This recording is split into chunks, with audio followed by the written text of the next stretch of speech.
अस्सलाम वालेकुम वरहमतुल्लाहि वबरकातुहू। क्या आपने कभी रात के किसी पुरसकून लम्हे में खुद से ये सवाल किया है कि अगर आज मेरी ज़िंदगी का आखिरी दिन हो, अगर आज मेरी सांसें रुक जाएं, तो मेरे साथ सबसे पहले क्या होगा? हम दिन रात दुनिया बनाने में मसरूफ़ रहते हैं।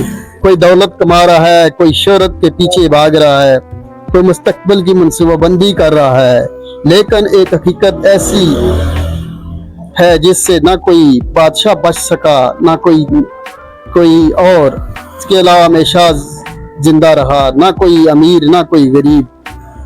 वो हकीकत है मौत। अल्लाह ताला कुरान मजीद में फरमाता है, कुल्ले नफ्सिन ज़ायक़तुल मौत, तर्जुमा हर जान को मौत का मजा चखना है। एक और मकाम पर अल्लाह ताला फरमाता है, इन्नमा तकूनु यज़ीरुकुम मौत वलौ कुंतुम फी बरूज मुशद्दतिन। तर्जुमा तुम जहाँ कहीं भी हो, मौत तुम्हें आ पकड़ेगी, अगर चाहे तुम मजबूत कलों में ही क्यों ना हो। सूरह नसा। दोस्तों, ये दुनिया हमेशा रहने की जगह नहीं बल्कि एक इम्तिहान गाह है। असल जिंदगी तो आखिरत की है। अब सवाल यह है कि जब इंसान की रूह जिस्म से निकलती है तो सबसे पहले क्या होता है? रसूलुल्लाह सल्लल्लाहु अलैहि वसल्लम ने फरमाया, जब मोमिन दुनिया से रुखसत होने लगता है तो रहमत के फरिश्ते इसके पास आते हैं। इसके बाद आप सल्लल्लाहु अलैहि वसल्लम ने फरमाया कि मोमिन की रूह निहायत आसानी से निकलती है, जैसे पानी का कतरा मशकीज़े के मुंह से निकल जाता है। सही मुस्लिम। इससे ये मालूम होता है कि अगर इंसान ईमान और नेक अमाल के साथ ज़िंदगी गुजारे तो मौत इसके लिए खौफ नहीं बल्कि अल्लाह से मुलाकात का आगाज़ बन जाती है। लेकिन जो शख्स अल्लाह से गाफिल रहा, जुल्म और गुनाहों में ज़िंदगी गुजारता रहा, इसके लिए मौत का मरहला सख्त हो सकता है। दोस्तों, जब इंसान की रूह कब्ज़ हो जाती है तो इसके दुनिया के सारे रिश्ते ख़त्म हो जाते हैं। जो घर इसने बनाया, जो दौलत इसने जमा की, जो गाड़ियाँ खरीदी, जो अहदे हासिल किए, सब कुछ दुनिया में रह जाता है। रसूल अल्लाह सल्लल्लाहु अलैहि वसल्लम ने फरमाया, मैयत के साथ तीन चीज़ें जाती हैं, इसके घर वाले, इसका माल और इसके अमाल। दो वापस आ जाते हैं जबकि एक इसके साथ रह जाता है। घर वाले और माल वापस आ जाते हैं और इसके अमाल इसके साथ रहते हैं। सही बुखारी। ज़रा सोचिए, जिस दौलत के लिए हम हलाल और हराम की परवाह नहीं करते, जिस दुनिया के लिए हम नमाजें छोड़ देते हैं, वो सब एक दिन हमें छोड़कर वापस चली जाएगी। सिर्फ हमारे अमाल हमारे साथ होंगे। इसके बाद इंसान को कब्र में उतारा जाता है। यही आखिरत की पहली मंजिल है। रसूल अल्लाह सल्लल्लाहु अलैहि वसल्लम ने फरमाया, कब्र आखिरत की पहली मंजिल है। अगर कोई इससे नजात पा गया तो इसके बाद के मराल आसान हो गए, और अगर इसमें कामयाब ना हो सका तो बाद के मराल इससे भी ज्यादा सख्त होंगे। ये हदीस इमाम तिरमिज़ी ने रवायत की है और अहले इल्म ने इसे हसन करार दिया है। कब्र में आने के बाद सही हदीस के मुताबिक दो फरिश्ते आते हैं और इंसान से सवाल करते हैं, तुम्हारा रब कौन है? मन रब्बो का।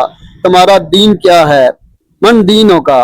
और इससे हस्ती के बारे में तुम क्या कहते थे जो तुम्हारे दरमियान भेजी गई थी? इससे मुराद आप सल्लल्लाहु अलैहि वसल्लम है। मोमन सही जवाब देता है क्योंकि इसने दुनिया में इस ईमान पर जिंदगी गुजारी होती है, लेकिन मुनाफिक या काफिर जवाब नहीं दे पाता। दोस्तों, ये सिर्फ जबान का इम्तिहान नहीं होगा, ये पूरी जिंदगी का इम्तिहान होगा। अगर जबान से तो हम मुसलमान थे लेकिन अमल में अल्लाह की नाफरमानी करते रहे तो हमें अपनी इस्लाह की फिक्र करनी चाहिए। रसूल अल्लाह सल्लल्लाहु अलैहि वसल्लम ने फरमाया, अक्लमंद वो है जो अपने नफ्स का मुहासबा करे और मौत के बाद की जिंदगी के लिए अमल करे।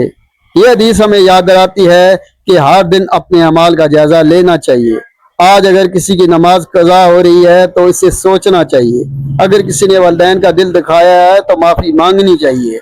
अगर किसी का कमारा है तो वापस करना चाहिए, क्योंकि मौत किसी को मोहलत देकर नहीं आती। कितने लोग सुबह हंस रहे थे और शाम तक इनकी नमाज जनाजा अदा हो चुकी थी। कितने लोग मुस्तकबिल के ख्वाब देख रहे थे लेकिन अगला सूरज देखने से पहले दुनिया से चले गए। इसलिए रसूलुल्लाह सल्लल्लाहु अलैहि वसल्लम ने फरमाया, लज्जतों को खत्म कर देने वाली चीज यानी मौत को कसरत से याद किया करो। ये हदीस हमें दुनिया से बेरगबत करने के लिए नहीं बल्कि आखिरत की तैयारी के लिए है। दोस्तों, अगर हम चाहते हैं कि मौत आसान हो तो आज से नमाज की पाबंदी करें, कुरान पढ़ें, सच्ची तौबा करें, वालिदैन के साथ असल सलूक करें, हराम कमाई से बचें, लोगों के हकूक अदा करें और हर दिन अपने आप से पूछें, अगर आज मेरी मौत आ जाए तो क्या मैं अपने रब से मिलने के लिए तैयार हूँ।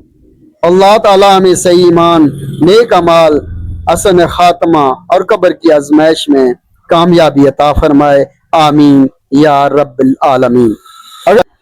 अगर आपको ये वीडियो फायदेमंद लगी हो तो इससे जरूर दूसरों तक पहुंचाएं, क्योंकि मुमकिन है आपके जरिए किसी की जिंदगी बदल जाए। और दोस्तों, मेरे इस चैनल को इस्लामिक वेज 313-5 को जो है सब्सक्राइब करें ताकि हमें भी यानी कि लोगों तक अपनी बात पहुंचाने का मौका मिले। अस्सलाम वालेकुम व रहमतुल्लाहि व बरकातहू।